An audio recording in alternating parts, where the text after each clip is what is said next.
కులీ షా యొక్క అల్లుడు. మహమ్మద్ కులీ షా యొక్క అల్లుడు. కూతురు పేరు ఆయత్ బక్ష్ బేగం. ఎవరి యొక్క? మహమ్మద్ కులీ షా యొక్క డాటర్ నేమ్ ఏంటి? ఆయత్ బక్ష్ బేగం. ఆయత్ బక్ష్ బేగం. ఆయత్ బక్ష్ బేగం. ఇతడు ఏంటంటే ఇతనికి సంబంధించినటువంటి విషయాలు వచ్చేసరికి ఏంటంటే ఇతడు ఎప్పుడు కూడా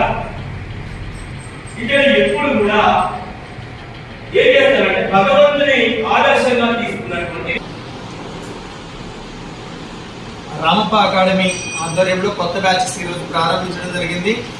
ఈ ప్రారంభానికి విద్యార్థులందరూ కూడా ఎక్కువ మంది రావడం జరిగింది. ఎందుకంటే మనకి గ్రామ పంచాయతీ ఎలక్షన్స్ కంటే ముందే కానిస్టేబుల్ అండ్ ఎస్ఐ గ్రూప్ 1